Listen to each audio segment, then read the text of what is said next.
What? Merry Christmas? Yes. Yes. My bad. One holiday at a time. Yes. Merry Christmas from all of us at 13 Dimensions. Merry Christmas, Happy Hanukkah, Happy Kwanzaa, Mele. Melikalikimaka. Yes. I am so glad somebody actually knows how to say that. Don't look at me. I wouldn't be able to. So how's everybody doing? How's Christmas? We're getting there. Yeah. It's we Christmas. Are definitely getting there. We got Star tree Wars up. going on. Mm-hmm. Got Santa's ugly elephant back. Here I am, the oddball without the hat. One of us is not like the others. He's got the gorgeous hair. You can't cover that. He's playing Jesus this year. I haven't heard that one before. Wow. And I thought I was bad. Oh, you'd be surprised, Scotty. I guess I'm not the only one on Santa's naughty list. She is. Stand up a little bit. On the naughty list. Yep. So I'm excited about this. I We're am all too. covering different Christmas traditions. Christmas traditions. So I hope Talk a little bit about the myths. the myths, legends. the legends. Oh yeah, Macho Man. Sorry. Our traditions. Oh, you mean this right here? Ooh, dude, I didn't even see that, man. I came prepared. Oh yeah. Snap into a Slim Jim. Dude, that is crazy, dude. I didn't even see you bring that in here. I knew you would probably bring some, but I didn't realize it was Macho Man Randy Savage, dude. That's the only ones that I get. These are the big jerkies. Yeah, that's a lot of meat. That came out wrong. These are the big Slim Jims, but the ones that I really want are the hot and spicy ones. Those are the good ones. But this one does have a bit of a kick to it. Nice. This is the kind that I eat on the show. And I am so glad that they are still using Randy Savage's image on these things, because he started doing this back in the early 90s, and he's been gone now. It's got to be coming up on 10 years. Yep. Very close to that. Yeah, and they are still using him as sort of like a spokesperson, I guess. That's what they call it. Yeah. Dude, that was good, man. Yeah. That they call that royalties. So Randy Savage, Merry Christmas wherever you are, Yeah, absolutely, brother. and to everybody else out there. Yes. Who wants to start? Well, Why do I have to start? because Because you're the only one who actually you're knows it. covering the main guy, Yep. and then we can feed off of you. So I wanted to cover the main man, Santa Claus himself, Mr. St. Nicholas, with the real story of his life. And all of a sudden, I can't remember any of it. Saint Nicholas of Myra. Actually, he wasn't born in Myra. He was born in another town, but he ended up becoming the Archbishop of Myra. He was born around 300 AD. And they're not quite sure, because nobody really, birth dates and things like that weren't important records back then. Nobody cared about when you were actually born. They cared more about when you died, and they cared more about dates of important events outside of being born. So, but we know he was born around 300 AD. His parents were older. His parents had, there's a lot of church belief that says that St. Nicholas's parents, they refer to them a lot as Abraham, because his parents were older and had prayed for many years for a child and finally got to have a child. He was born into a very wealthy family. His uncle was the Archbishop of Myra at the time of his birth. And he was born kind of to a very well-to-do family. They were very, very wealthy. Unfortunately, his parents died while he was still young. to the plague. So St. Nicholas had a lot of money. He ended up becoming a monk. He ends up going, well, before any of that, he's trying to find what to do with all of his wealth. Well, there's a story of a man who had 3 beautiful daughters, but he could not afford a dowry. He was poor, and he couldn't afford dowry so that his daughters could be married. So that meant they would have to be sold into slavery and become slaves. So St. Nicholas goes, when the oldest daughter is supposed to get married, St. Nicholas goes before her wedding, and he decides he decides to leave a bag of money on the man's doorstep. He kind of knocks, runs off. The man opens the door, finds the money on the doorstep. So the first daughter is able to be married. The man can afford the dowry, and she's not a slave. St. Nicholas again goes when the second daughter's time to be married comes around. But this time, he drops the money down the chimney. Well, the family had hung their socks by the chimney to dry at night.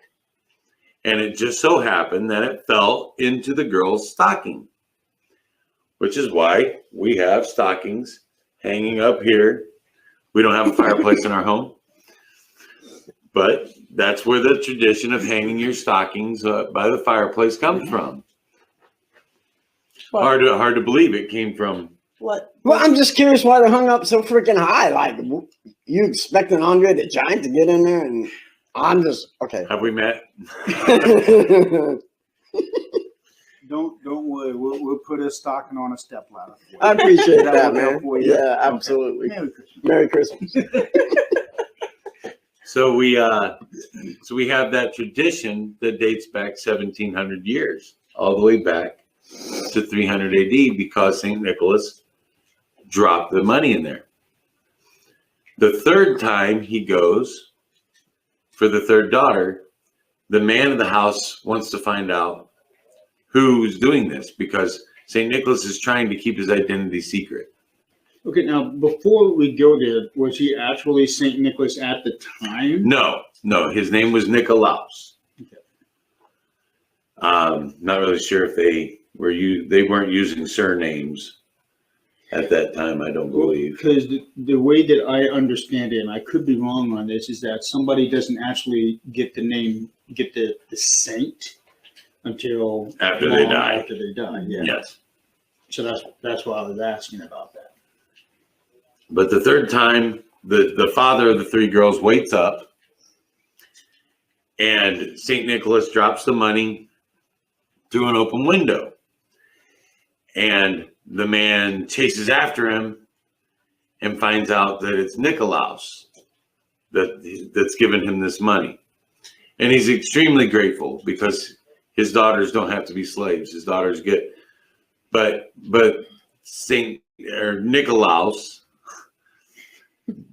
decides that his calling in life needs to be to give all of his wealth to the poor. In fact, when he died, he was an extremely poor man. He had nothing. Even though he was the Archbishop of Myra, he kept no wealth for himself ever. He lived a very aesthetic lifestyle that was simple and pure. Mm-hmm. We also know that St. Nicholas became the saint, the patron saint of children. And the reason for that is in the story of the Council of Nicaea. So Constantine, the emperor, decides to get all of the archbishops together in one place so that they can discuss theology and what was going to be in the writings, what was going to be taught, what wasn't going to be taught. Certain people were teaching things that did not fit well with what the rest of the religion actually held true.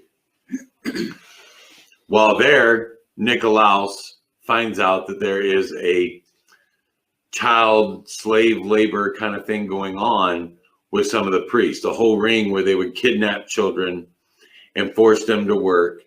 And if their parents couldn't afford to pay to get them out, then they considered them basically slaves to the church. It was a forced labor situation. And Nicolaus puts a stop to this. And because he stood up for children's rights, he becomes the patron saint, not only of children, but he's also the patron saint of sailors. but Saint Nicholas becomes the patron saint of children. The story just kept getting expanded upon throughout the years. How this one man gave away everything he could give to help the poor, the defenseless, and things. And in my opinion, Saint Nicholas is still alive today in all of us. Mm-hmm. So I believe in Santa Claus. I believe in Santa Claus. No, absolutely. He better bring me something good too. Scott, you have to be good for Santa to bring you something good. In fact, a lot of the legends we will discuss today, you have to be good. I know your deeds. I don't know what you're talking about. Of course you don't. I'm innocent.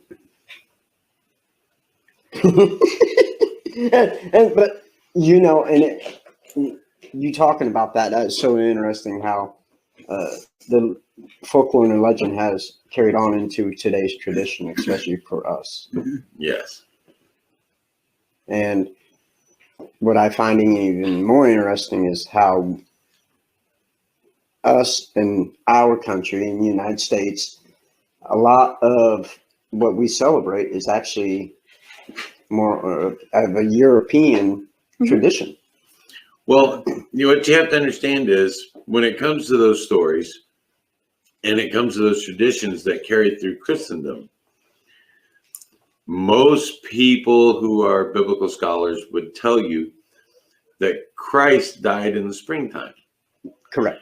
And that he was also born in the springtime, not December 25th.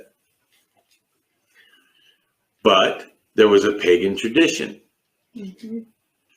that the pagan tradition was the winter solstice. Yep. They celebrated the winter solstice. Well, if there's one thing that the Romans were beyond great at, it was assimilation. Right. Look at the Greeks. The Roman Empire started from the Greek Empire.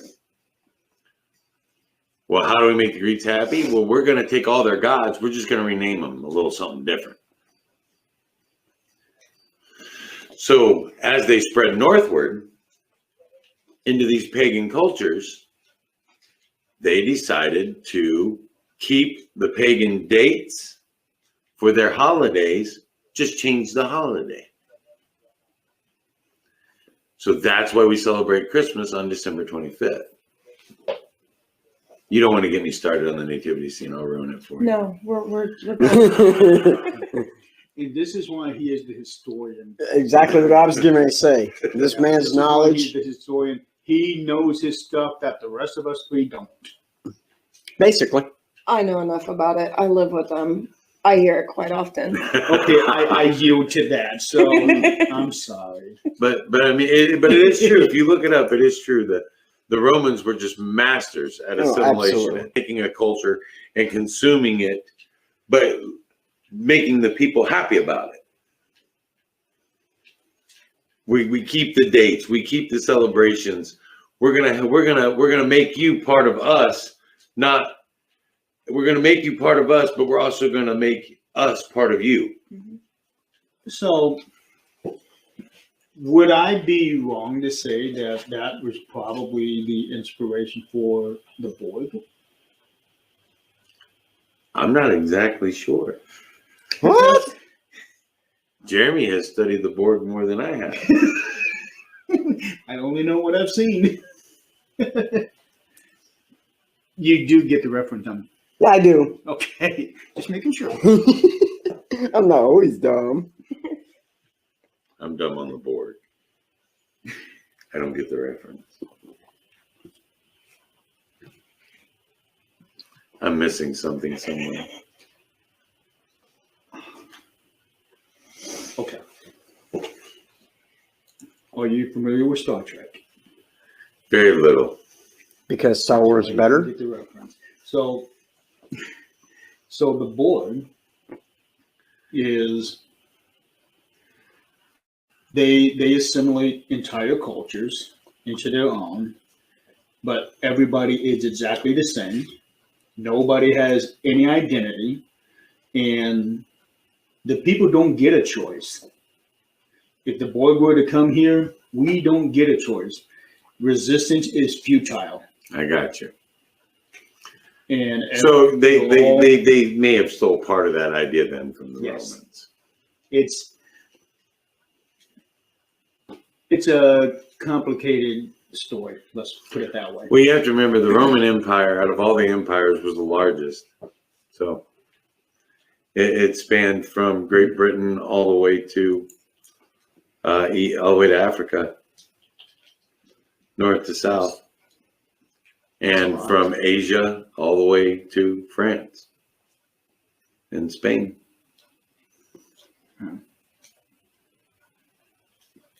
That is a lot. Yeah. Largest empire ever. Okay, who's next? Are you done talking about St. Nicholas? Well, I do want to say that a lot of the other traditions, the hats with the fur, boots with the fur, the big red suit. A lot of that is from Christendom spreading northward. As Christendom came northward, so did St. Nicholas and the stories of his generosity. And he becomes Sinterklaasen. Sinterklaasen becomes Santa Claus. Eventually, he ends up there at the North Pole with his little reindeer. The reindeer tradition, there are no reindeer in modern day Turkey. Just going to throw that out there. I just remember the name of the city where St. Nicholas was born. Oh, do tell. Patera. Okay. He was born in Patera. But Sinterklaasen ties in very, very closely to someone who Crystal wanted to talk about from Switzerland. So I'll let Crystal talk about Sinterklaasen and his buddy. Sinterklaasen's buddy comes from Switzerland. So here, modern times, you're bad, you get coal or no gifts in Scotty's case. So in Switzerland, Santa Claus has a counterpart named Schmaltzy. Schmaltzy. I'm not Swiss. Anyways, his little sidekick, kind of like Scott, leprechaun. Why am I wearing the elf hat? I am the world's tallest elf. Buddy! Are you going to break down into song for us? No. Oh. Okay. So his little sidekick, if you're bad, will make you go out, take tree branches, put them together into a broom, and then he will beat you with them. That's it. See? Short, sweet, to the point. So if you're bad in Switzerland, you get a butt whipping for Christmas. Yeah. You get a tree broom. My beating. kids better be glad that they don't live in Switzerland, because I would do that just for fun. Yes. No, but you are so terrible. I would put on the whole costume and go in there and whip their butts right out of bed in the morning. No. Dang. Wow. Oh.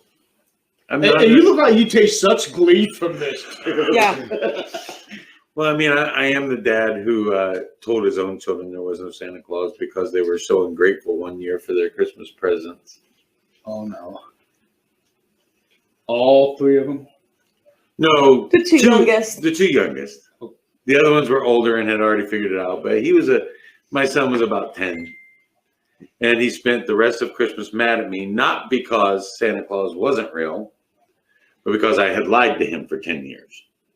No, that makes sense. Okay, that's kind of different because I think I would be more mad that Santa wasn't real.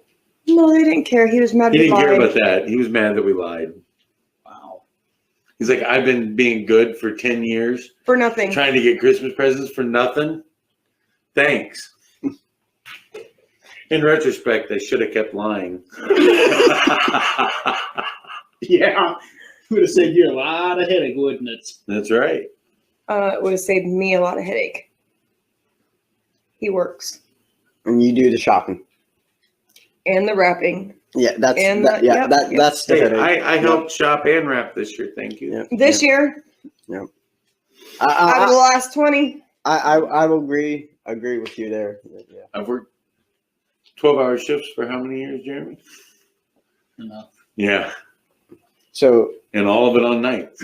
I will go off of your subject, what you just covered, with the Belsnickel, because it, in sense, is in the same area of Switzerland. It's actually from Germany in the Rhine, which covers Germany, Switzerland, France, and Belsnickel. Austria. Say what? Austria. Well, Google didn't say that, but okay.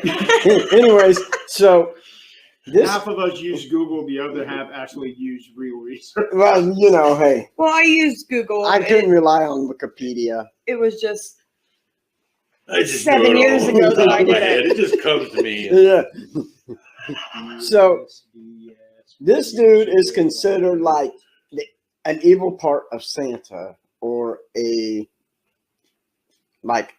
want to say a companion maybe of Santa, kind of like an elf.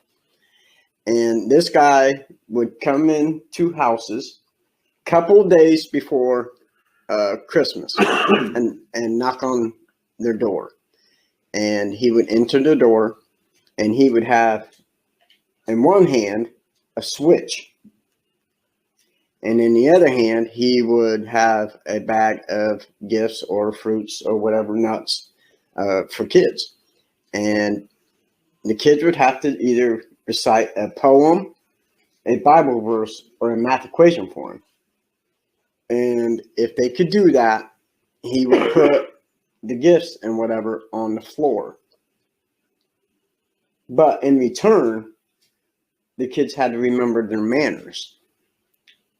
Because if they didn't, instead of getting the gifts that was left on the floor, he would switch them on the back. that's on kinky. their back.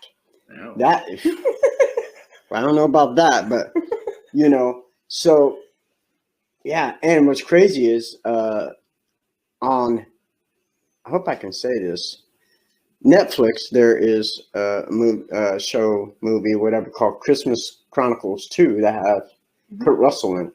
And they actually, in this one, they actually talk about Belsnickel in it. And it's really pretty interesting. But what is weird is how they explain him, because there's so many different versions of how he is. One of them is he's a guy in all white, and he can then turn into like this smoke or this fog and come through a keyhole for the house. And another one is that he's just a man dressed up in fur as well. Boots with the fur. Oh. Right. Everything with the fur.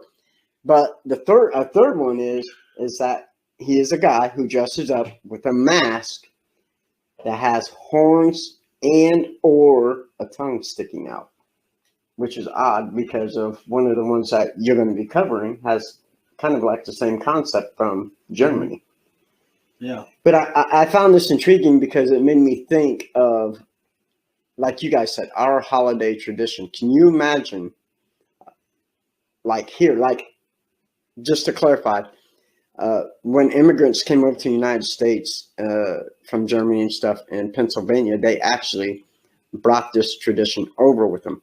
But being in Indiana, where we are, can you imagine that kind of tradition of growing up from our parents having the same kind of tradition where it wasn't a Santa Claus, but a Belsnickel, and in your head you always thought, if you're not good, you get your gifts, or if you are good, if you're not good, you get the gifts. Yes, if you are good, you get your gifts, but if not, you're getting a switch on the back. Because I remember plenty of times not being good and getting that switch. You know, Every day. but that doesn't surprise me from you. What about the time your brother decided to get a Switch? Yeah, that was great. He comes back with a little green one, Yeah, no. and my mom whipped him with it. So the next time she told us to go get a Switch, he came back with this humongous log because he thought if that little bitty one hurt that bad, then the great big one wouldn't hurt so much. And my mom was laughing so hard she didn't whip us. That would make sense. I want to switch him, not kill him. I told him not to get the little green one. Mm-hmm. But, you know, I just love that, how they described that. You know, you better behave or you're getting a switch on the back. It's kind of almost religious, like the Cat of Nine Tails. Right. And like I said, it kind of goes in sight with what you were just talking about. Right. Well, not only that, but I don't know if you've ever been switched on the rear end and had somebody miss and hit your back. You realize how old I am? Shut up. Well, when Abraham Lincoln was president, we didn't have switches. No. We earned those switches and liked it. Uphill, both ways. I don't think I ever liked it. Anyways, so yeah, that was my story on Belsnickel. So I found that very intriguing. Well, That leaves your turn. Don Juan. no, nobody done want. No, I'm not even gonna go there. Okay, so what I'm going to be covering is Krampus, and this is one of the more famous stories here at Christmas time, because this Especially guy, since the 2015 movie. yeah. I've got 3 movies. The actual big budget film, and I've got 2 of the low budget films, the indie films, but they were still done very well. I enjoyed them. I watch them every year. As much as I love Christmas, I love the evil part of Christmas. It's cute. That's cute. So anybody who knows me, you know, Halloween is my Christmas. Yes. Yep. But Christmas is my Halloween. Were you born breech?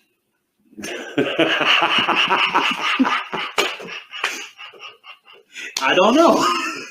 Wow, that escalated quick.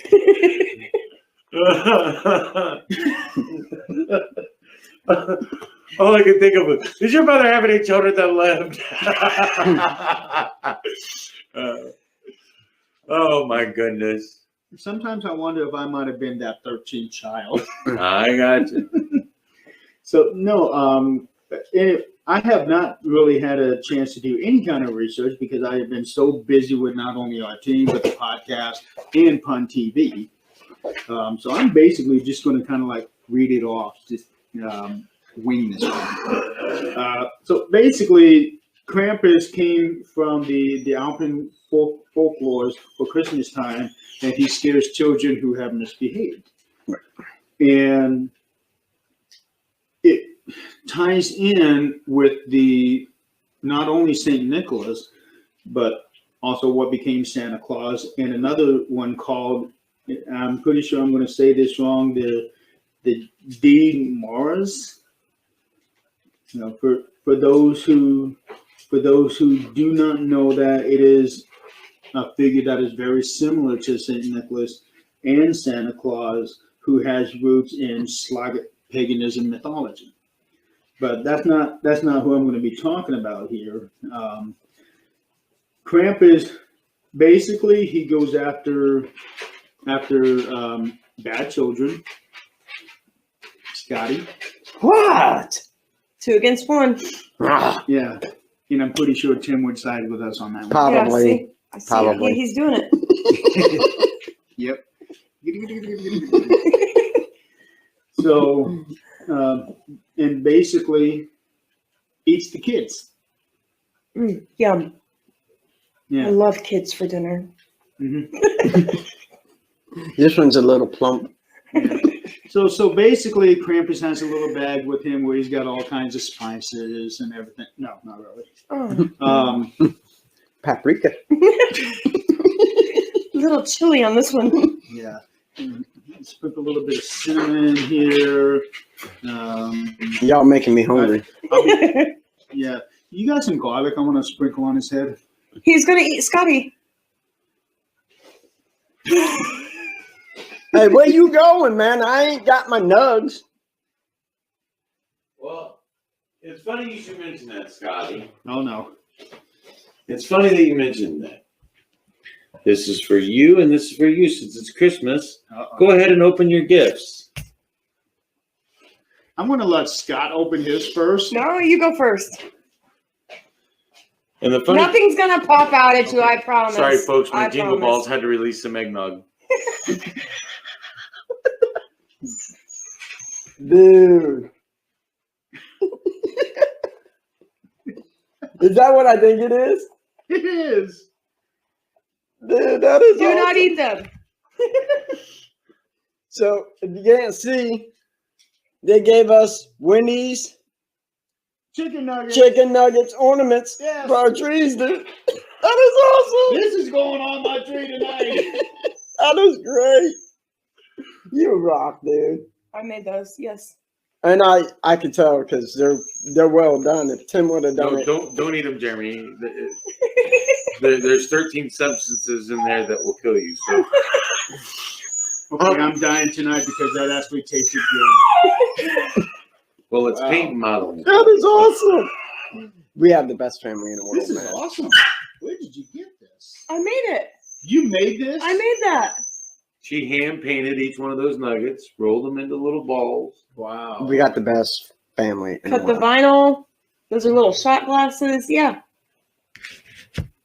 Dude, I That is can't wait. awesome. That's what I was doing last night while I was running back and forth on our after party. That is awesome. You know, Wendy's, you need to hire this woman to do your stuff.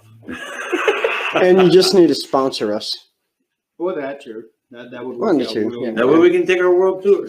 Yes, Yes. please. Yeah, there you go. So we can go to all these places and Go Yeah. all of Get these beat places and with spread switches. the And Wendy's go. awareness to those that do not have a Wendy's. And go live from And all go those live. places. Dude, that would be an Yes. amazing thing. So Wendy's, take note. Yes, because you do have the best chicken nuggets in the world. I'm just saying. Yes.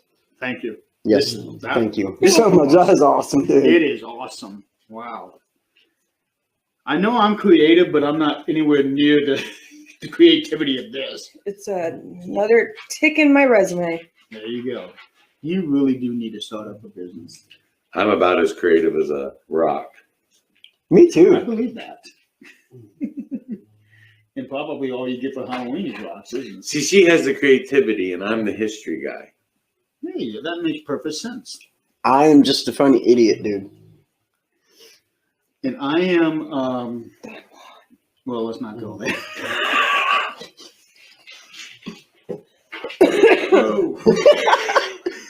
Yep, it's bald. So anyway, Nobody saw that, right? So you have yeah, nuggets, it's on but we video. can't eat them. So don't get mad. There are nugs. So this is the one exception. We have nuggets on the show. It's just not the edible kind. Right. So we apologize. But we do everybody. have nuggets on the show, Yes. especially this nugget. Butt nuggets don't count.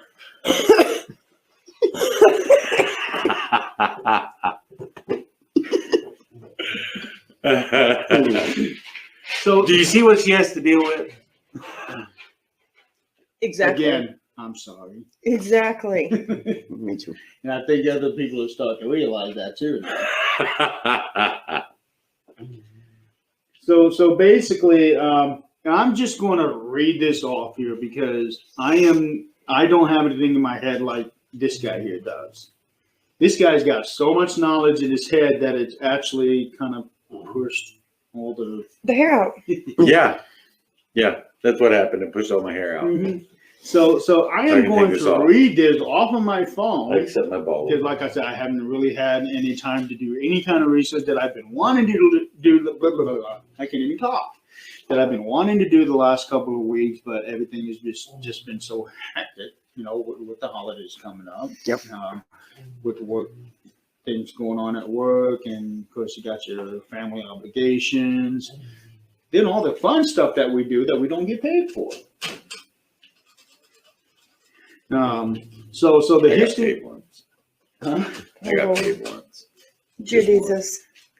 Man, for what that's worth. So the history of the Krampus figure has been theorized as stretching back to pre-Christian Alpine traditions.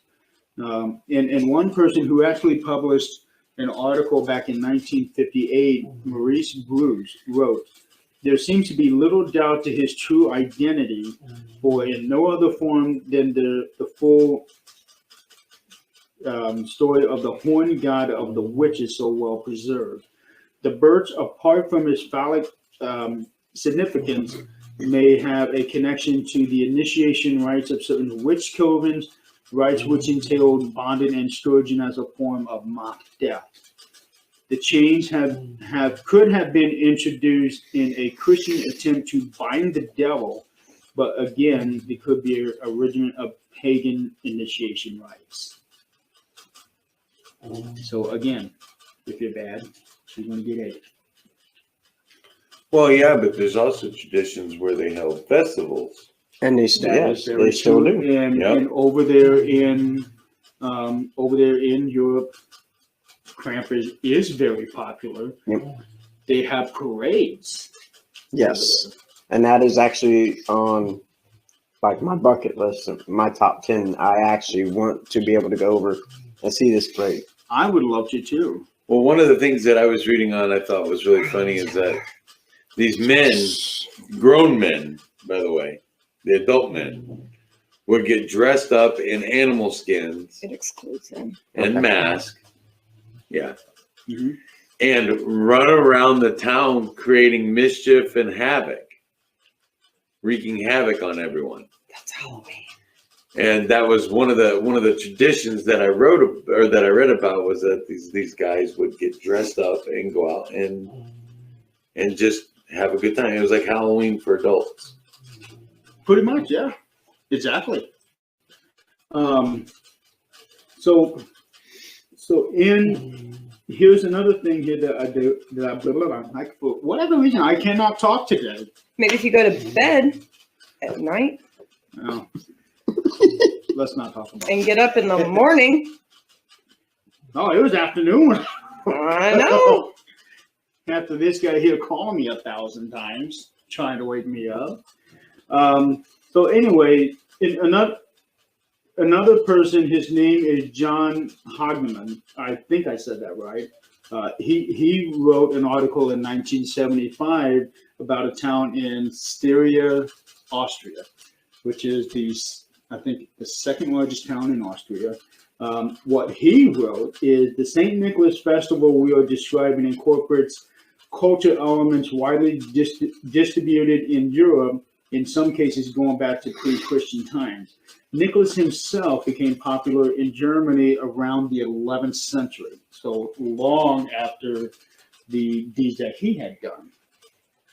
The feast feast dedicated to this patron of children is only one winter occasion in which children are the object of special attention, others being Martinmas and the Feast of Holy Innocents and New Year's Day, which is something that apparently Scott thought this was all about.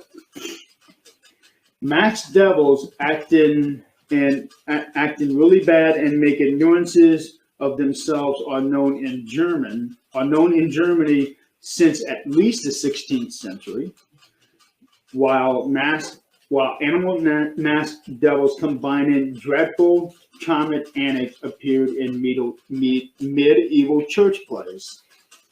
Again, I am not very good at talking, so bear with me. A large literature, most of it by European folklorists, bears on these subjects. Austrians in the community we studied are quite aware of heathen elements being blended with Christian elements in the St. Nicholas traditions and other traditional winter ceremonies. They believe Krampus derives from a pagan supernatural who was assimilated to the Christian devil. Dang. And there's that word again, assimilation. Mm-hmm. Yeah, It happens a lot through history, folks. I believe that.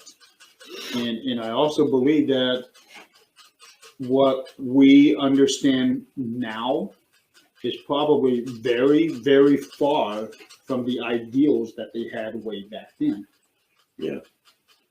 It's almost like one of those things where I'm going to say, "Hey Tim, I'm going to buy a car." By the time you tell Crystal, Crystal tells Scott, Scott tells other people, I now own a car lot. Yep. Right. It's the game of telephone. Yeah. I like to call it muddy history. Because it kind of, you take a little bit of reality from here, a little bit of reality from there, a little bit of reality from here, and then it all gets swirled together in just a big mud hole. Pretty much. Yeah. Like swirly ice cream. No ice cream, Jeremy. Leave it to the ice cream guys to talk about ice Right. cream. Yeah. I mean, We're looking in ice you cream. might as well just call it a mudslide. That's And you That's are more- the that's big more boy Crystal's that alley. starts that slide. Yeah, I am. Ain't nothing wrong with putting a little dynamite in an avalanche to get it going. Just try to be up at the top with the ski so that you can ride that avalanche. Oh man, that would be so scary. More of a snowboarder. Snowboard. I've done both. Ski, snowboard. Yeah, that works. sled. Sled. Your ass is on the ground. Sled. Or my personal favorite, just go tumbling down there and build a big snowball around you as you go down there. Look, Mommy, Frosty. Yes! Frosty the Snowman.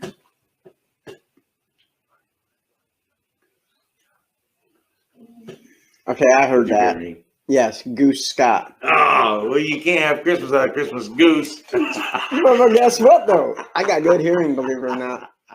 It's just selective. I got smacked. Ouch. You're lucky I didn't smack your arm further up. Yes, I am. He has no right arm, right? No. None. I got one good arm, one bad arm. Yes. He cannot do his shoulder at all. So you're basically at our mercy. I can bend my elbow. I can get my hand up to my nose. That's about it. Yeah, I just can't move my shoulder. Or smell your fingers. The wrist, the elbow. I can move all that. Wow. Just not this. And I can't.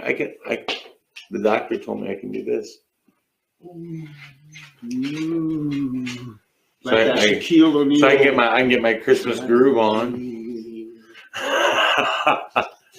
That's about the extent of my limited dance skills right there. Yeah, that's about the best I can do too. Don't look at me. I'm not saying how I dance. Oh, Scotty can dance. I've witnessed it. And the various outfits that he wears while he's dancing. I don't know You what just you're have to talking watch about. when he starts backing his butt up. Embrace. Now that concerns me because I'm sitting behind him. I'm just telling Maybe you. you're gonna get ghosts. I ain't had no alcohol. You want to switch seats with me? No, I'm good. Okay. So, the stories, and that's the evilness on the other side of St. Nicholas, Yeah. is how if you're bad, well, Well, that's You're not because gonna the turn three out of too us well. have those evil tendencies, and he is probably the only good one of this group. Well, hang on What? now. I do know a little bit about the story of the Yule Cat. dude, and I want yeah, to hear about that one. yes. So the Yule Cat is a Jeremy's creature. been in the eggnog. If he thinks he's a good one. I do. The Yule Cat is a cryptid creature, and it's a very large cat, ranging anywhere from the size of a man to the size of a house, Ooh. depending on where you hear the story from. Right. They believe it came out somewhere between 1000 and 1500 AD. So the story of the Yule Cat is that he comes up to your window at night.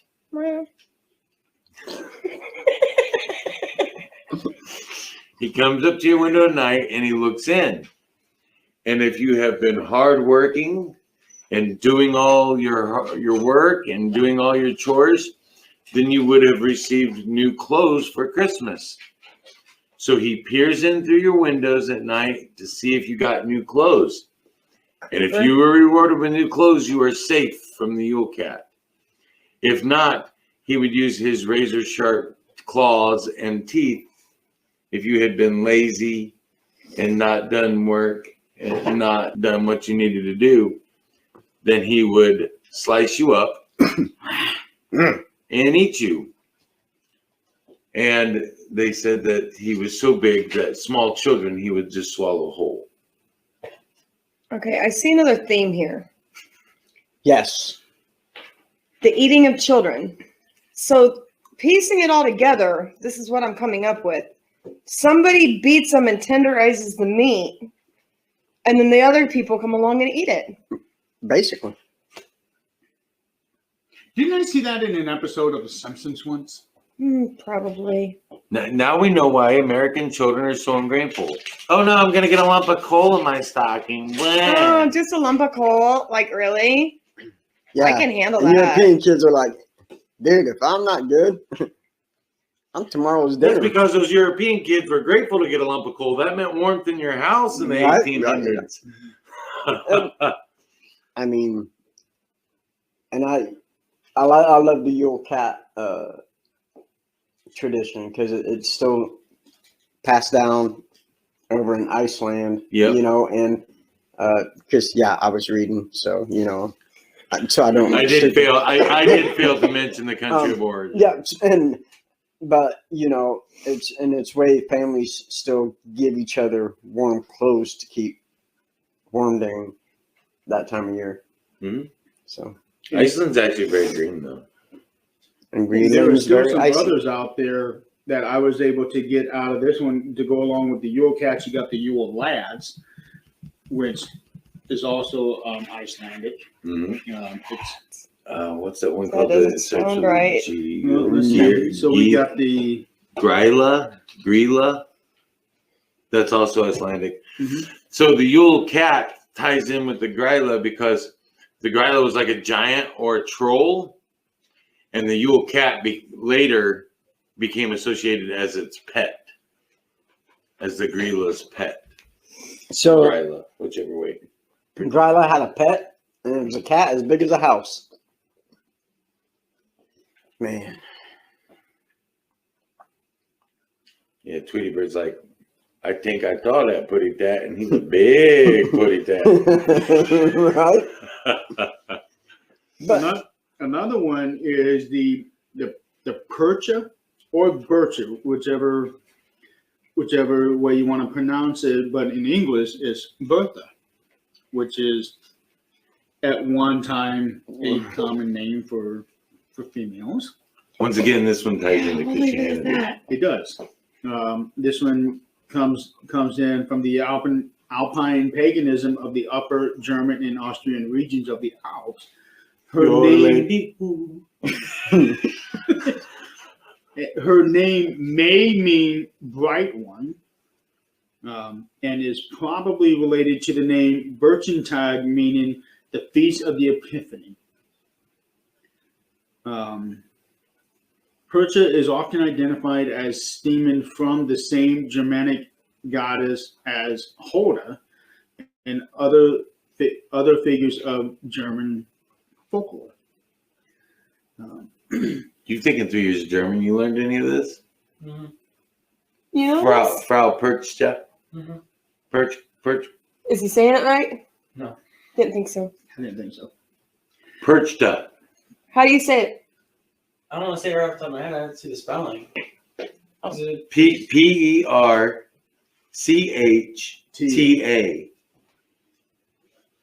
Hold on. we have Come to- on, Mason, get on in here. We have a 3-year German student. So, right here. Perchta? Something like that. That's what we said. Perchta. Yeah, but you don't have the R sound. Perchta. Perchta. Yeah, get the R sound, Dad. Yeah, dad, loser, honestly. There's one of those ungrateful kids. Christmas. He's getting That's some. getting beat. He's getting some He's coal. getting the coal. He's also getting the Yuletide Cat. Oh, he's gonna get beat for Christmas. What he does. We got a switch for you. The only problem is she's got to hold him down. That's why I got these guys.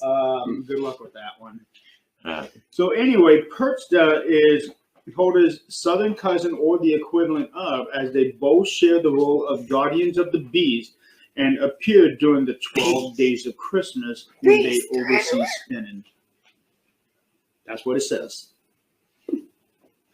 Well, I also know that when Christendom came, they tried to take the pagan god and make her evil. Mhm. So a lot of the belief of her being an evil witch comes from before pre-Christian, she was a goddess.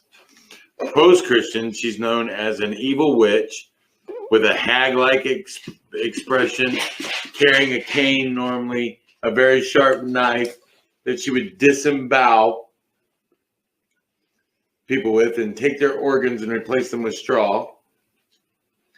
And that she has an iron, long, pointed beak nose made out of iron.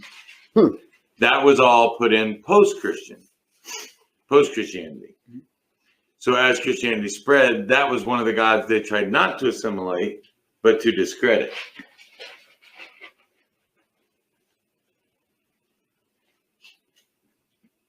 Next. Anything else stuck in that brain of yours? Yeah. Like I said, when you look at traditions, I mean, look how different everything from our tradition to Europeans. I mean, how more, in a sense, scarier, more Dark. graphic, darker, Mhm. to where we're not so much. Yeah. We just got Santa Claus. Now I do think we should take the show in a slightly different direction. Scott, Uh-huh.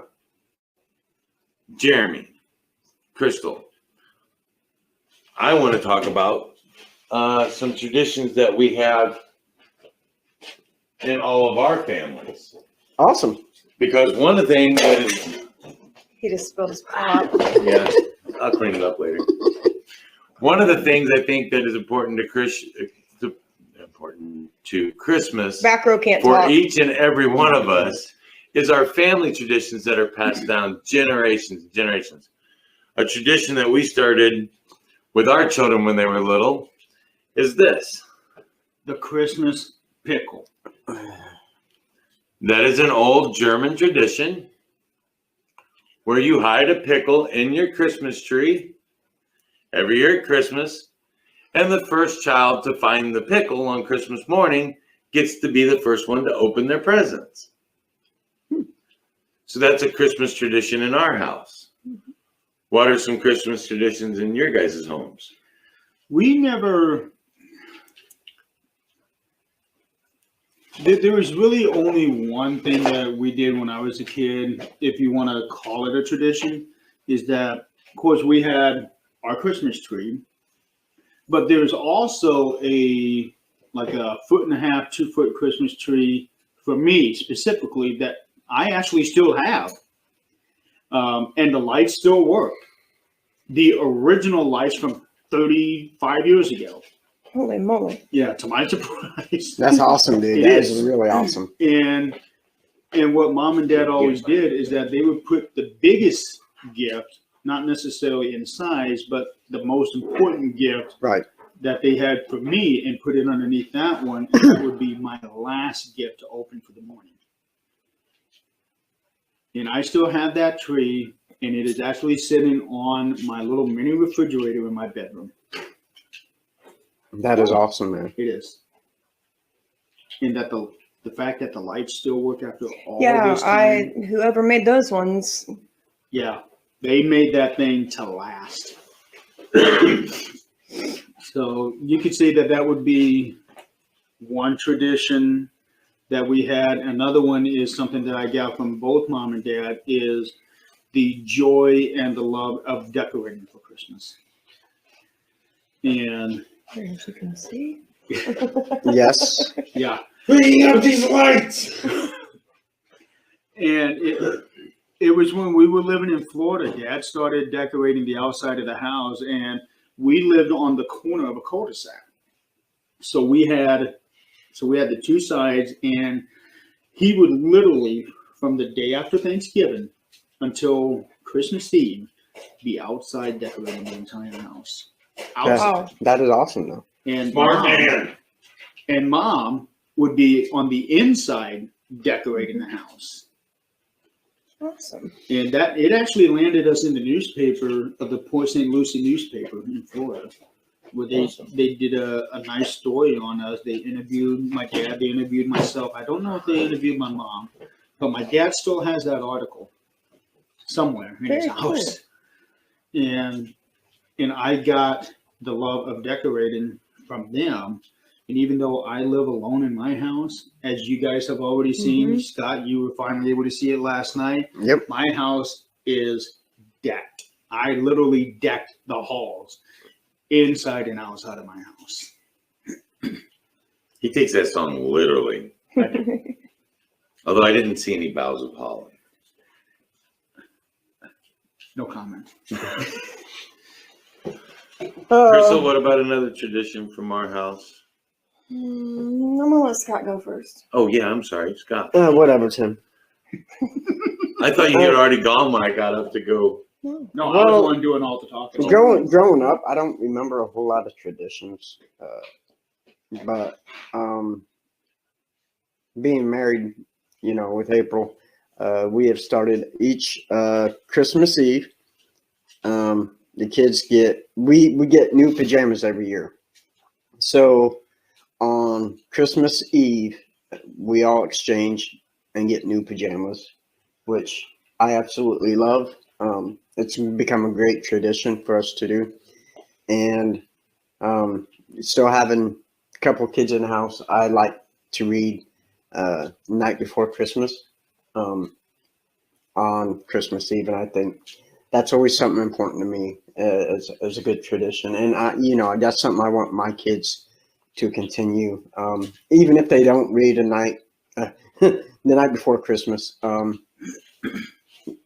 Pajamas, it's just a nice little tradition, and they don't have to be expensive, So for us, it's definitely on Christmas Eve we all open up new pajamas. Very cool. So I'm kind of old. That's why I don't remember growing family traditions, So Very cool, man. there you go. That's short and sweet. Damn. So unlike Jeremy, Christmas is my favorite holiday. I will go all out and I will celebrate Christmas from the day after Thanksgiving clear through. So for us, there are several traditions. Yeah, there's a lot of traditions here. Let's see. So Tim proposed to me December 2nd/3rd. I say it that way because it was 2:00 in the morning.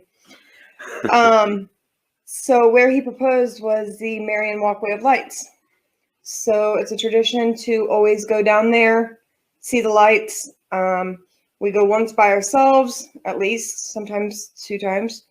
We go once with the kids, and now I have started taking my niece and nephew, because I don't have grandkids, which I'm fine with.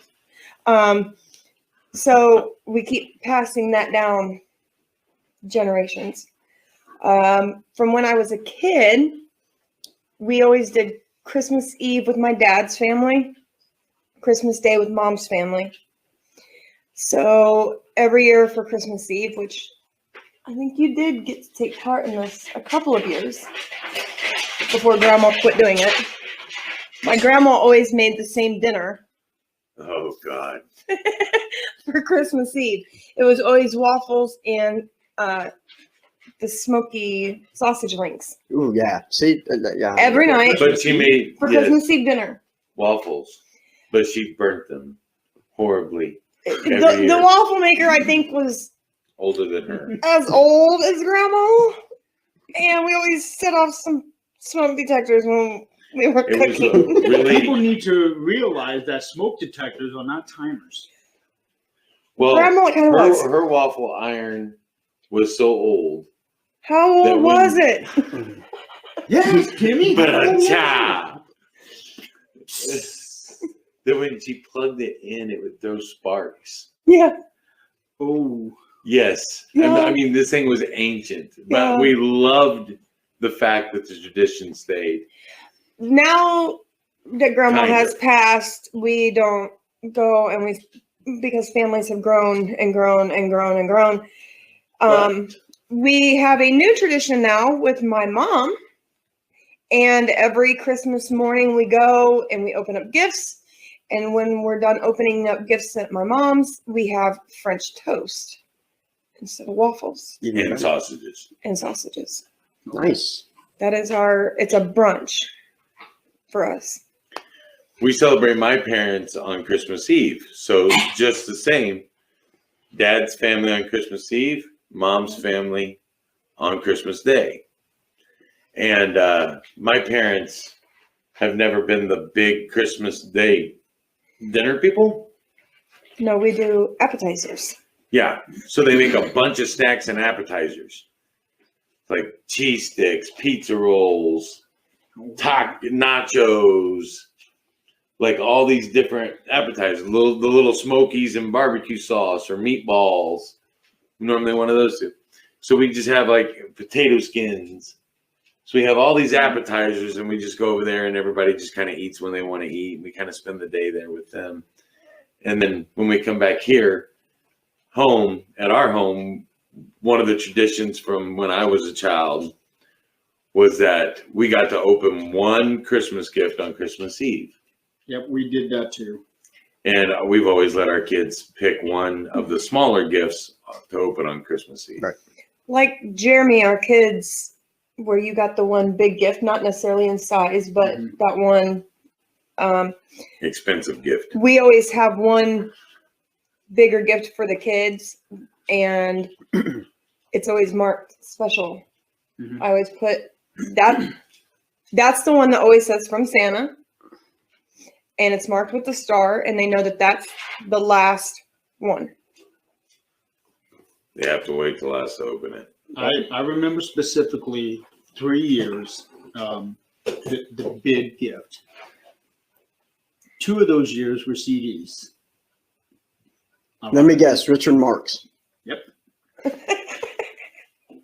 So the first one was actually the greatest hit CD of his that had just come out. And then the other one, to my surprise, was it's a Rush Street album, his third album that he released back in '91.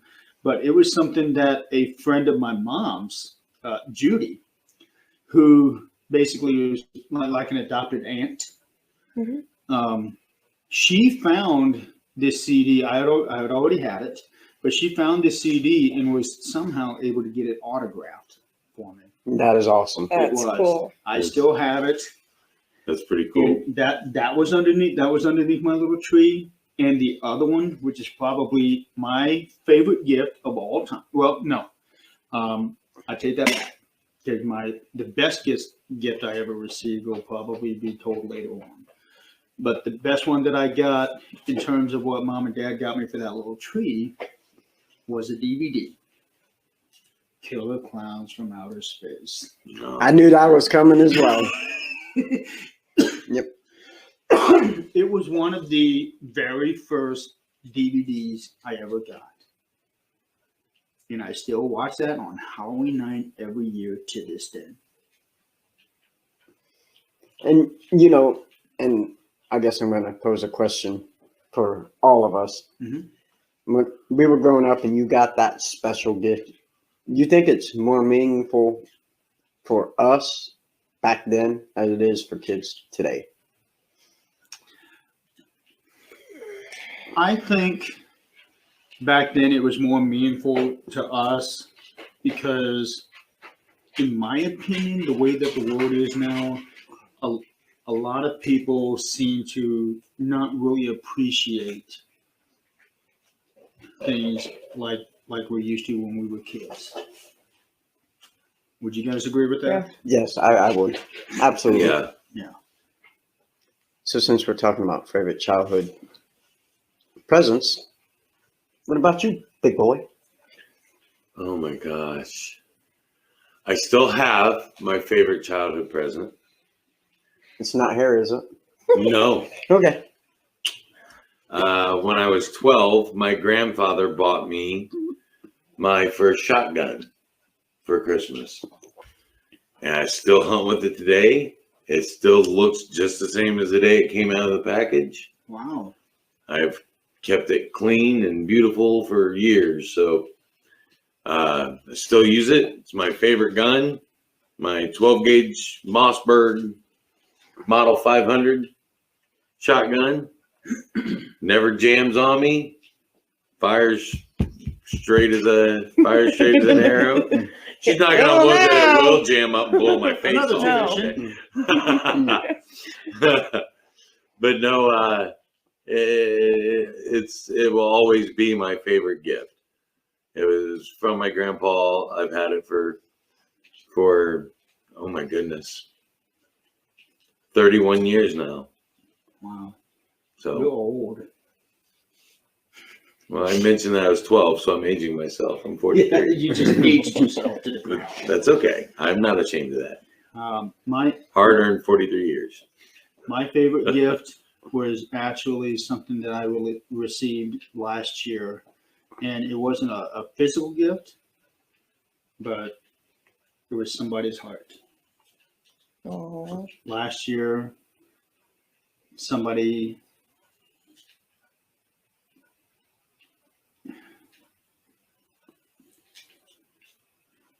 Don't do it, Jeremy. Don't you make me cry. I'll beat you. I will beat you. I will find Smootsy and I will have him beat you. Belsnickel too, with the switch on the back. or Krampus. We're both coming at you now. Don't make us cry. So, but long story short, last year it was a girl that I had been talking with for many months. Neither one of us realized, although we had a suspicion, but neither one of us realized that we were crushing on each other big time. And we finally admitted it to each other a little over a week prior to, and then on Christmas Eve, we made it official. And it only lasted 6 weeks, but I gotta tell you, it was the most beautiful 6 weeks I've ever had in my life. And I still miss that to this day. Very cool, brother. Yeah. Absolutely. And I would say that would be my favorite and best gift I have ever received. Glad I went first. Now they have to try to top that. See, Right. I wanted to say mine Thanks. because I didn't want to be the one to finish it. And on that note, everybody's gonna go and cry and The You're up. mascara's No, you're up. running. Nope, you. I don't know. So you go. Okay, so I've had a lot of great gifts. I mean, I'm seeing Gabriel Iglesias. Yep, Luffy. yep. Getting one of my favorite bands in the world, both for my Valentine. Got tickets to go see them. My most memorable, I would have to say, was I think I was in like 6th or 7th grade, and me and my brother Chad come downstairs, and Dad had gotten us new bikes for Christmas. And I used to race BMX, and I was so excited with this bike, and my brother Chad was excited about his new Mongoose, and so we actually talked my dad into letting us go outside and ride our bikes, and it had snowed, and the one words come out of my dad's mouth was, "Don't wreck your new bikes." So me and my brother out, we're just cruising around, doing some jumps, and sure enough, me and my brother, we lay our bikes down. Yeah, that was a good time. Thankfully, Dad never found out about it, but yeah, that was probably one of the biggest surprise, was coming down and finding new bikes that me and my brother so badly wanted. It was really amazing to get those, and that's one Christmas memory I'll always have. The best part was Scott's had the little fringes coming off the handlebars. Well, and I had a little ringing bell too. Yeah, Ding, ting, ding, ting, ding, ting, yes. ting. That's right. Did it have a basket on the front? No, I wish, Oh. because then I Was could it have a wrote in two-wheel that. or- Then you could have put your stuffed ET doll on the front. No, I would be the ET in the front. My Yeah. my brother could have just rode me around. Yeah. So no, Then you don't have to pedal. no, that's good because I Yeah. can't reach them.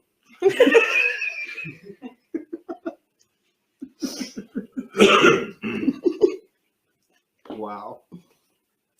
You're up, homie.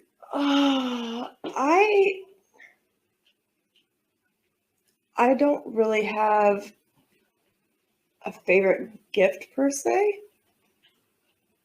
I get lots of different things. I'm a spoiled little princess. Not at all. No, You do realize you can see. Yes. for me, it's not. It really isn't the gifts. It's I have a very tight knit family, even to my aunts, my uncles, my great aunts, my great uncles, my Cousins. cousins upon cousins upon cousins upon cousins. That's a lot of cousins. Yeah, Family. Catholic family. And that explains a lot. Explain just Yeah. And for me, my favorite gift would be getting to spend time with all of them. I can remember as a young child, it went from my grandparents to my great uncles. They each, every year, somebody else hosted Christmas. And you would have like me and my parents and my sister and brother would do our Christmas. Then we would do Christmas with grandma and grandpa and my mom's brothers and sisters and their kids. And then it was everybody. And it was just, I can remember them playing cards and Christmas music going and everybody's houses being decorated and all the, Those euchre tournaments were legendary. yes. But that's the kind of stuff that's Christmas to me. It's not what is underneath the tree. Almost every year I get a new, I know you guys can't see it, but these guys can. My Christmas village, I get another piece or two for my Christmas village. And they're meaningful and I love them. And each one of them represents somebody or something in my life. And we have our Christmas bulbs that we get every year when we're marrying. And my kids know, you break a bulb, I'll break your... Behind. Because they are gloves. I was going to say skull, but okay, that works. That's a little nicer. Krampus will look like Saint Nick when I'm done with you for breaking my bulb. But it's being with family. More than anything, I would give it all away to just be with family. You know, that's one thing that I never really got to have in my adult life, because when I was a kid, Christmas was all about family, but it was always me, mom, and dad. My brothers and sisters were all grown up and moved away.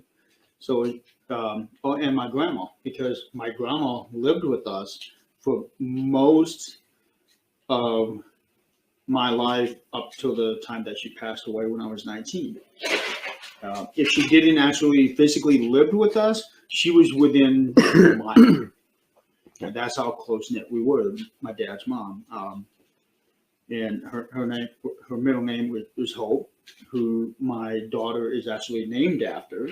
Because when she passed away, I made a vow that my first daughter would be named after her, and that's how I got Angelia Hope. That's how we have Madeline Nadine. Yeah. Nadine is my grandma's middle name. It's Michaela Jean. She's named after Tim's grandfather and my grandfather.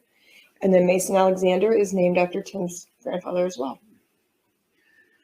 So after moving out on my own, yeah, Christmas Day I would always go to mom and dad's house and spend Christmas morning with them.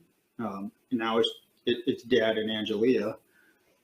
After that, there really is no Christmas dinner unless, like I'm thinking this year for Christmas, I'll probably make my enchiladas, which my dad loves, and I experiment with my enchiladas all the time, which you probably wouldn't want it. I know you would want it. I put all kinds of spices and buffalo sauce and everything. Oh, yeah. You're gonna give me Howard's toilet demons, is what you're saying. I'll let you talk to Howard about that. And I make it to where it's guaranteed that each bite of the enchilada, or each enchilada, is different. The way that I do it, and I've been doing it now for about 10 years, and my dad loves it. Very cool. Right Yeah. on. And that was one thing I was actually looking forward to. Was looking forward to this year, stemming from last year, is actually being able to have a family. Because she's got 2 great children, and yeah, It's not easy. it's not easy. Christmas is different for everybody. It is. And with COVID this year, it's still really different. Yes. It's even more. Like I said, we always do our Christmas. We do my Christmas with my mom and my brothers and my dad and my sister and my nieces and nephew.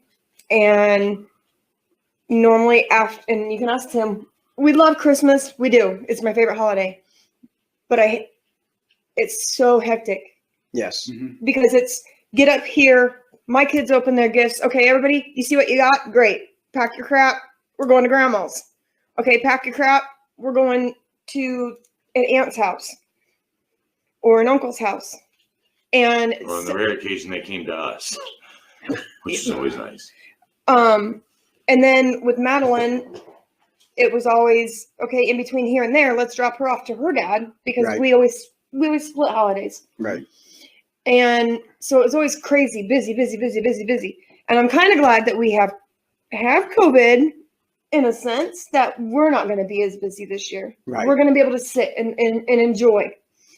But we are going to do a StreamYard call with my aunts and uncles. So that way we can all still see each other, because I have not seen my family, and Tim can attest to this. About every 2 months, we try, all my aunts and uncles and cousins, we try to do something to get together. It might be a cookout. It might be play cards. It might be something. And we haven't seen each other we haven't seen Linda for almost a year. Yeah, due to COVID. Yeah. So it'll be nice. It's going to be different. It's going to be really different, but it's going to still be nice to see them.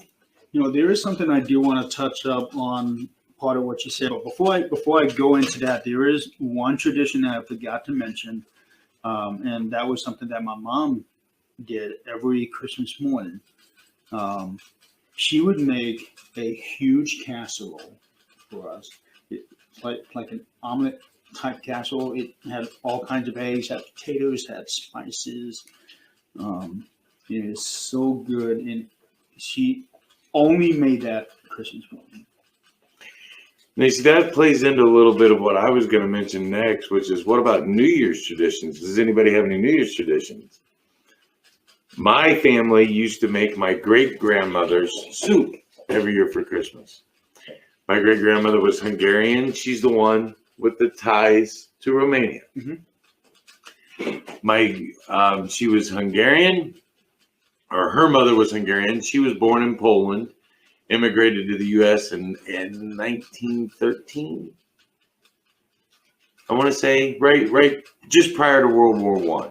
Right. She immigrated to the United States as a young girl, and she made something that her mother made that my mother ended up making called Hungarian stew. And when you make Hungarian soup.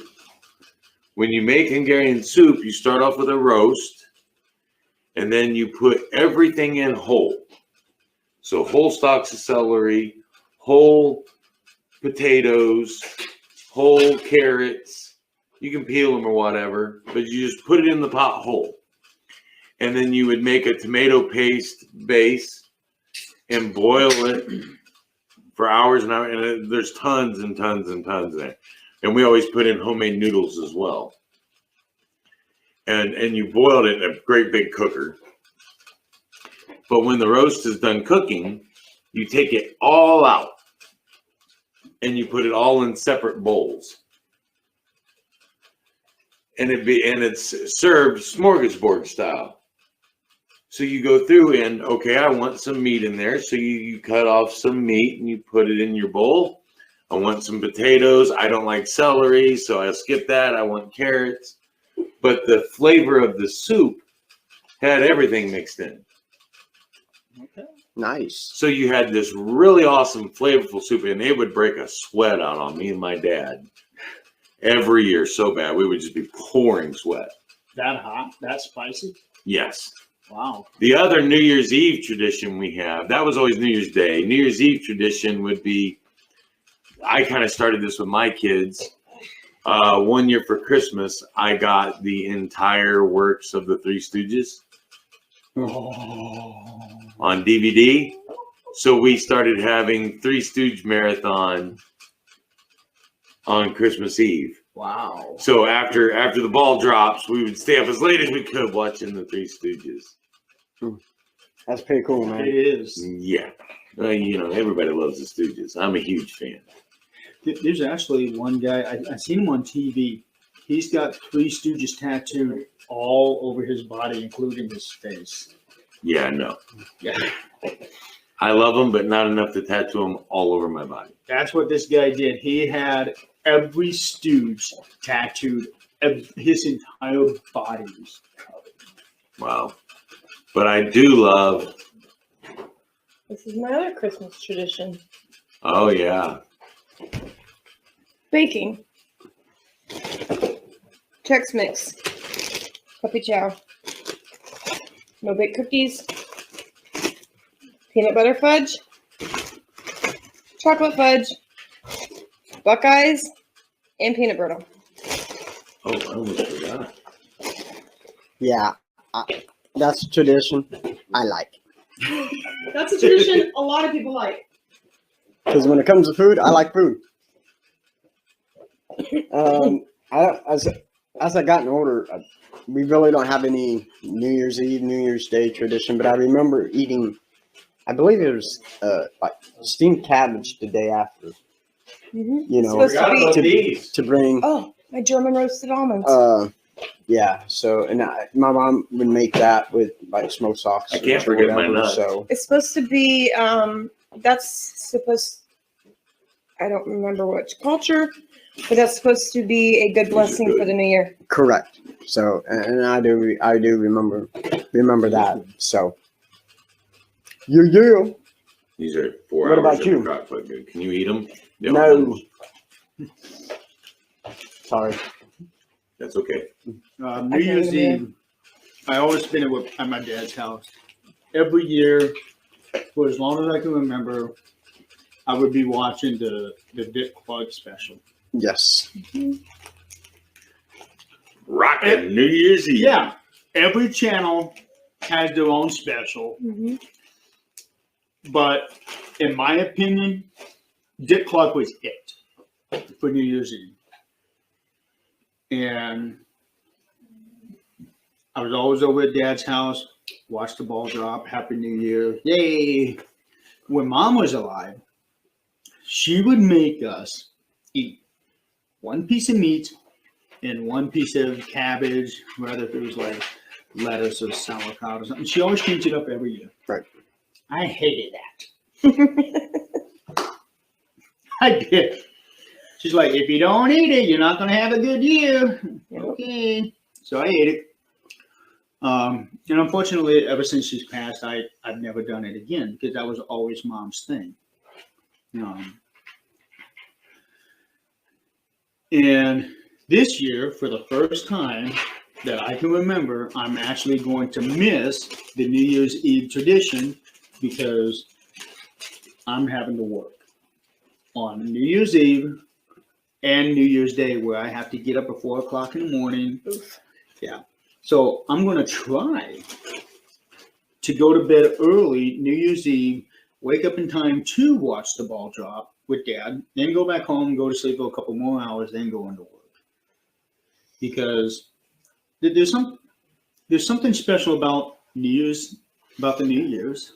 And I know a lot of people aren't exactly looking forward to it this year for many reasons, not only due to COVID, but also, with the political. I think a lot of people are looking forward to 2020 saying goodbye. They are, but what is 2021 going to bring?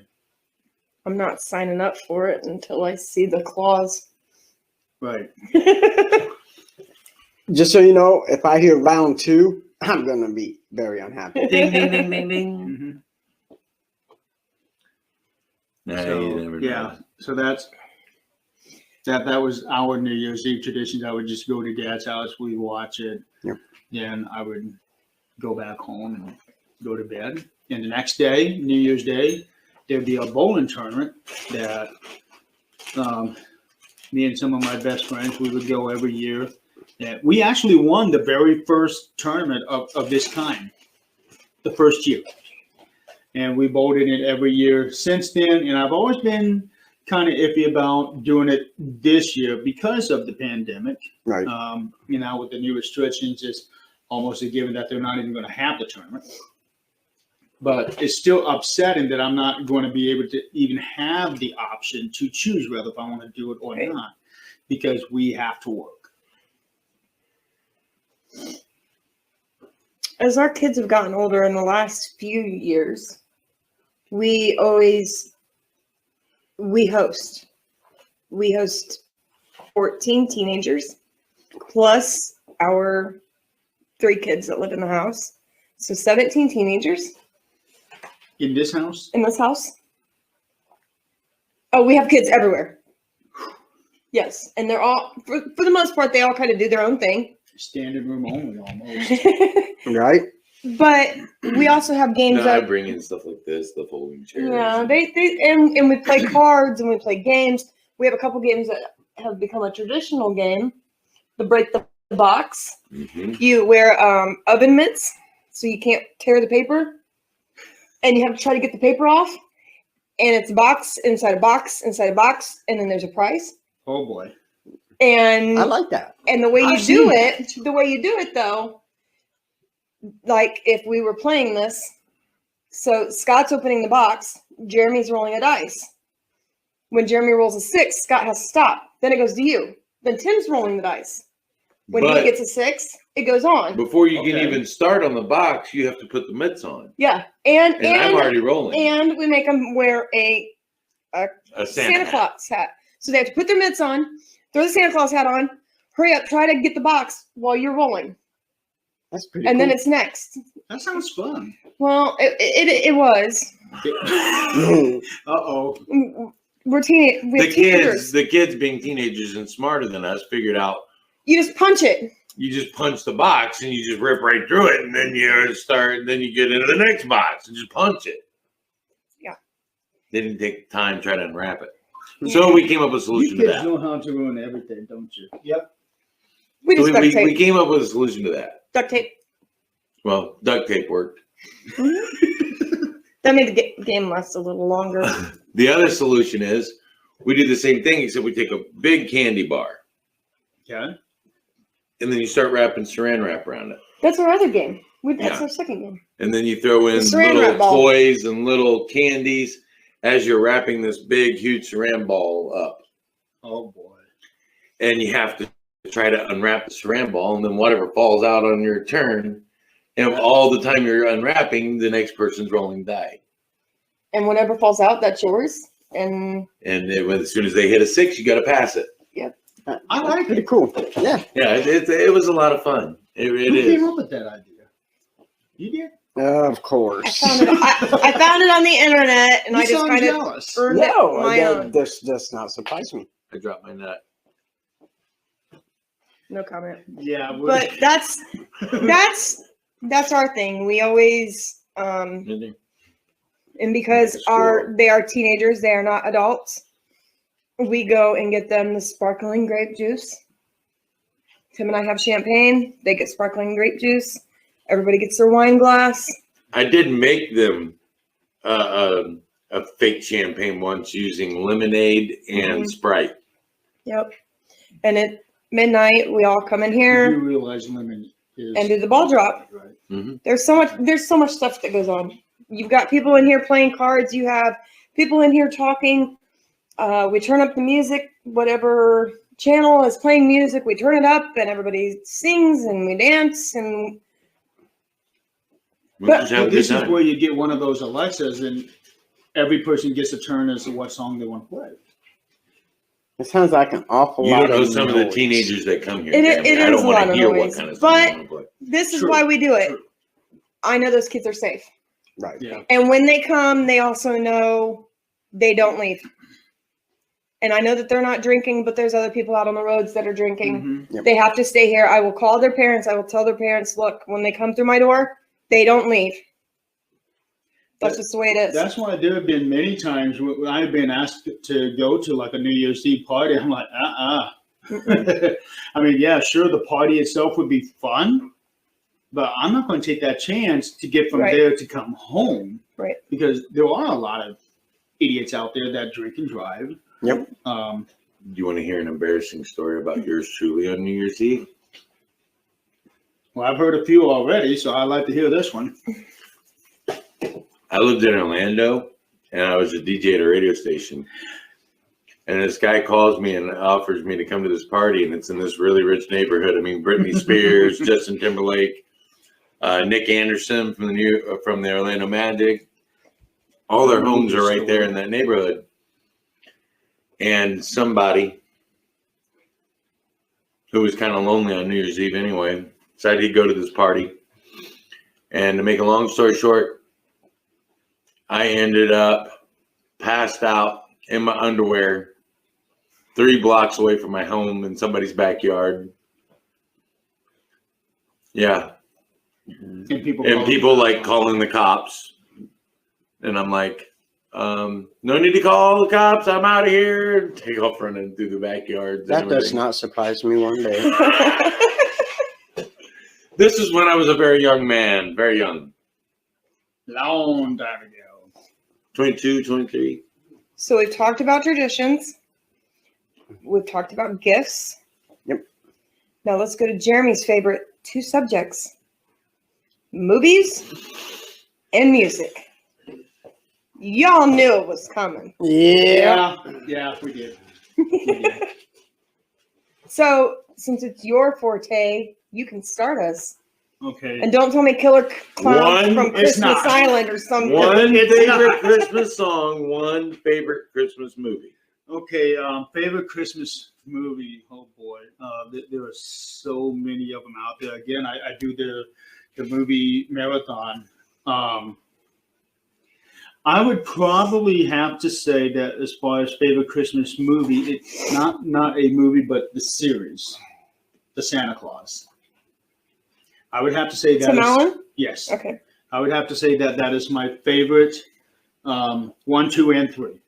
I don't think I can pick any particular movie because all 3 of them are done so well, and there's continuity all the way through in that story. So that would have to be my favorite. And favorite Christmas song, for the longest time, it was John Barry's "Oh Holy Night." Up until about 10 years ago, now my favorite Christmas song is "I Heard the Bells on Christmas Day" by Casting Crowns. That's a good song. Because it is.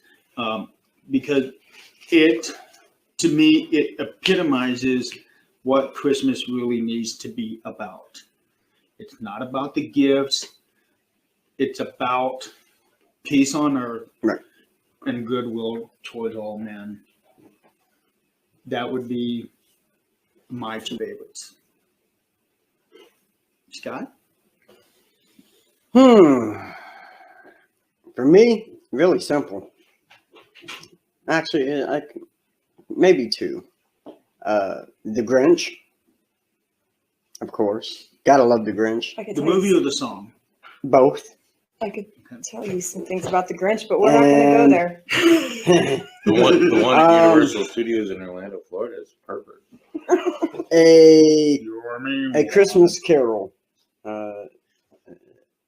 is definitely I like those 2 are my favorite. You know, I know we said one, but Which version? Because there are so many good ones out there. Disney. I like Disney's Christmas Carol. Yeah. Mickey's Christmas Carol. Yes. Yep. I think that was my first introduction to the story. But I think on that one, it would have to be the Jim Carrey version because I think that is the absolute closest to the book as it possibly can. Right. Yeah. But Mickey's Christmas Carol, that's classic. It is. It's a very It's good classic. classic. It really is. You go. I want to go last. You go. I want to go last. All right. My favorite movie is Elf. That doesn't surprise me. I love Elf. I will watch it in the middle of July. Favorite Christmas song? I know Tim said one. I have 2. One is from my childhood, and the other one is more recent. Obviously, Baby It's Cold Outside from Elf. And I like the way that is sung.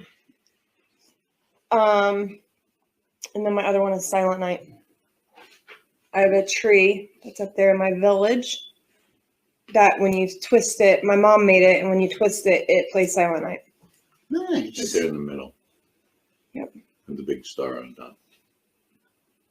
Nice. I like that. It used to have a globe on top of it, and snow would come down, but that thing's older than I am, so. The one on up there, not this one. No, Yeah. that one. Yeah. Okay. Die Hard. My favorite Don't movie tell one. me it's the one that you sent me the other night. No. I don't know which one you're talking about. Movies. Holy crap, it's Christmas. Yeah, The we'll PG version. put it that way. I made it PG. Yeah. Favorite Christmas movie? I'm having trouble narrowing it down to one, really. It really is hard because there are so many Christmas movies out there. Yeah. And so many of them are so well done. Well, there's 3 that I love. Pardon me. I got it. Like I really have Say a it. hard time picking Stuck right between there. Say it. if it's The piece of Santa nut is Claus stuck in or my Home throat. Home Alone's okay. I've I got my love Home own. Alone because you get to beat up on the bad guys. Christmas Vacation is the one I watch every year. Okay. That's classic. I love Die Hard, which some people don't consider to be a Christmas movie. It is a Christmas movie. Don't care what It Bruce is. Willis says. But those 2 are probably my, and I love A Christmas Story. You'll change your eye out. I was Yes. just watching that the other day. What message did you get Wednesday from Michaela when she watched A Christmas Story at school. No, she thought it was written about me and my brother Are you serious? and my parents. Yeah. My dad's insane love of turkey. Yeah, I mean, yeah. But did you guys ever get to where you had to go and try to eat a Christmas duck? No, And they cut the head off right there in front of you? no. My mom would have never No. had eaten a duck. No. Mm-mm. You know what surprises me though, with us being the ages that we are, nobody mentioned the original Frosty Snowman, Well, Rudolph. it's a TV show, though. I know Charlie Brown. You know, Have you We were guys gonna watched get to them? that next. Have you guys watched them? We watched all of them Not this yet. year. I watched them, and I bought the DVDs because they're not wanting to show them on TV anymore. right? So I seen them for Black And that Friday is sad. sale. For all you network companies out there, you should be ashamed of yourself because Absolutely. you are now Yeah. depriving our kids of these classics that we grew up on. Yep. Put And- the shows on your channel. Yep. And my favorite Christmas song will always be The Little Drummer Boy. Ooh. That's a good one. Okay, again, Scott's gonna be, of course, Little Drummer Boy. I never really liked that song because it's so boring, so drawl, you know. Well, So for slow. me, it epitomizes the message Christ preached while he was Yes. here. Yes. And that's why. But That's the whole reason he came. the version that got me into that song, Please don't say David Bowie. no, Richard Marx. was Richard Marx's version. He made that song exciting and fresh. Hey, Scott. Hey, At least he's not saying Wham. I think I'd take Wham over Richard Marx. Why don't we hear Gonna metal? wake me up Why don't before we you hear go? metal? I'm not talking like, I'm talking like in this moment. Hailstorm. I actually have Now It's Christmas metal version, and it starts out. I think it's Skid Row. It starts out doing their version of Jingle Bells, but it starts out with one. Sebastian Bach! It starts out. Bell! It starts out doing the traditional, the actual bell. Ding, ding, ding, ding, ding, ding, ding, ding. All that. It does. I mean, it leads you into that false thought, and then it just. See, you just haven't found it yet. Yeah, I haven't come across it What yet. I actually had that CD Yeah. because when Okay, I come Google. across it, it was years ago, and I thought, okay, this is interesting. So I It's got something you don't see. You see pop singers, you see country singers, you see jazz singers, you see all these other, but you don't really see metal. No. And the best part about that is Twisted Sister's last CD was a Christmas album. There's a reason why it was the last CD. True Well, that. they intended it to be their last CD when they put it out. They put it out with the intention of that being the end of their recording career. Last song on the album was "We're Not Going Caroling." No, we're not going caroling. That was probably a good thing too. Yeah, but it's such an interesting twist when you take your Christmas music and all the overproduction that a lot of these people do, which they sounds really good, Mhm. but they put that pun intended twist to their Christmas songs. I forget which one it is, but they have. Oh damn! It's that female guitarist. It's on one of those. I want to say it's either "Please Come Home for Christmas" or "I'll Be Home for Christmas," and she doesn't sing on it, but she has a killer solo on it. I cannot think of her name, but she is very popular. I think even still today. I got to look it up. Scott, I don't know why I'm picturing Brian Johnson from AC/DC. Silent Night. Oh, that would just holy night. That would that would just so kill it. And Angus going by in his schoolboy outfit. Yeah. Not anybody can do that and play the guitar at the same time. No, It's still no. beyond my capacity for understanding. Yeah, no. Lita Ford. Lead vocals on it. I'll Be Home for Christmas, Twisted Sister, and Lita Ford. Yeah, Lita Ford was a great singer. Yeah. Crazy. Oh. Anything else? Oh boy. We're getting close on time. Yeah, I didn't think we would actually make it to 2 hours. But when you get the four of us talk, well, yeah, him especially. He's an hour and 15 minutes of it. You need your own show, you know that. You missed that conversation at Last 4 o'clock in the morning. I like behind the cameras more. Yeah, somebody's got to be up on camera. And I prefer being behind the scenes myself, but at the same time, I also like being in front of the camera. I'm not pretty enough to be on camera, damn. Well, maybe if you shave all of this off and get that stone. Hey, cold bald is beautiful. Well, that's what I'm saying. If you shave all of that off, including this right here, get that stone cold look. She won't let Get me. rid of the beard, grow the goatee. She won't You let got me. stone cold Tim Kohler. She won't let me. I'm just here for people to make fun of. We love you. That I know. And that's the whole point. You can Yeah. make fun of me and And feel if, good. Yeah. we didn't make fun of you, we would absolutely hate you. You know that. I do Exactly. every day. Exactly. And I appreciate that. If I don't make fun of you, you know I don't like you. Exactly. We have the Leprechaun and Don Juan, Jesus. Let's And not Scott do And and I Technical go Tim. so far back. that. Yeah. I mean, even more than the two of us do.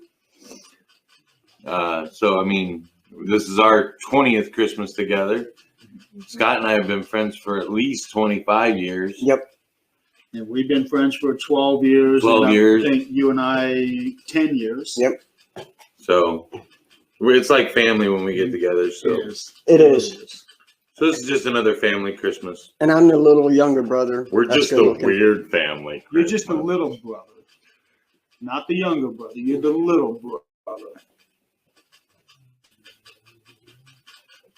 Okay, I know. I'm the oldest. God, you ain't got to rub it in. We actually have video somewhere of him bouncing on my knee. Like a little kid. Dude, we should have done Didn't that. I take that video? No, I did when You we were did? at Crown Point Yeah, she did when we were at Crown Point. Wow. before the Spirit Box. Loved him. Just so It was a good loved time. you. Good time. Spirit Box loves Scott. Good time. And the bad thing is, you got stood up by a ghost. Right? Twice. Yeah. So it's not just the humans that razz on you, it's the Jeez. spirits too. I know, right? So just imagine if the three ghosts of Christmas came to visit you. Oh, it would have been horrible. A Christmas Carrie, the Scott Wilson story. Ooh, we should make a book on that.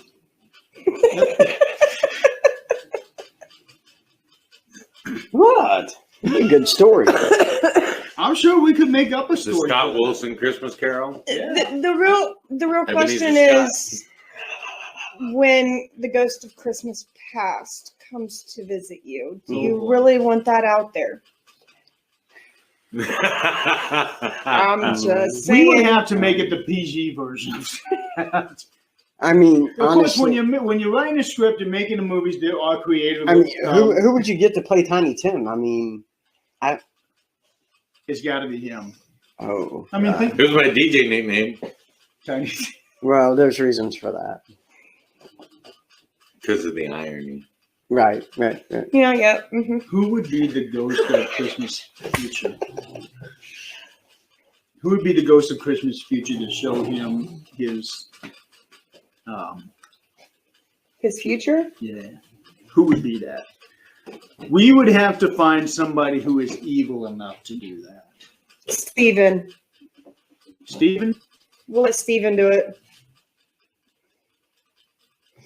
Okay, so Steven, if you do it, it has to be PG. Sorry, I had to.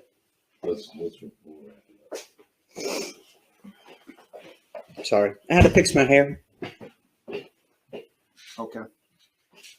Sorry, sorry, my little Goldilocks. I appreciate all your good looks and your hair. So anything else? I appreciate both your all's hair because I ain't got none. Anything else, guys? Well, when I cut all my hair off, I'll donate it to you. I don't think it works that way. I really don't want a wig. I might go for the surgery. Wouldn't that look weird if I walked into work one day and had a full head of hair? Yeah, it would. Nobody would know who you were. Exactly.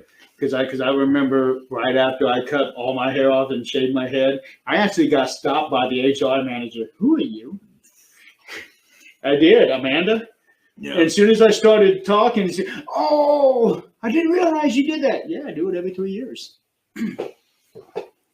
All right, All right, guys. Wow, we're what do you getting up on think? time. Yeah, we should wrap it up. Yeah, we should. I Like a say present. no matter what your Christmas looks like this year, guys, be merry. Be Yes. safe. Be safe out there. Merry Christmas. And from our family to yours, we want to wish you guys a very Merry Christmas Yes. and a Happy New Year. And please be safe Mhm. and just. And we will not be on for New Year's. That is a pun show with all of our hosts. Yes. So the 13th Dimension will be on, but not as our normal show. Yeah. We will be talking with depending on who all decides to come in, because we can only have so many. Right. But we will be talking with the other show hosts, and we will be talking about not only for the shows, but for our investigation teams, and discuss goals that we have for ourselves, teams, and the shows for the coming year. So make sure you guys tune in for that. That's right. Thank you guys. We love you. Thank you. We love Appreciate you. Merry Christmas. Merry Christmas, and remember, if it's paranormal or beyond, We got it We got it covered. covered. that's right. Love you guys.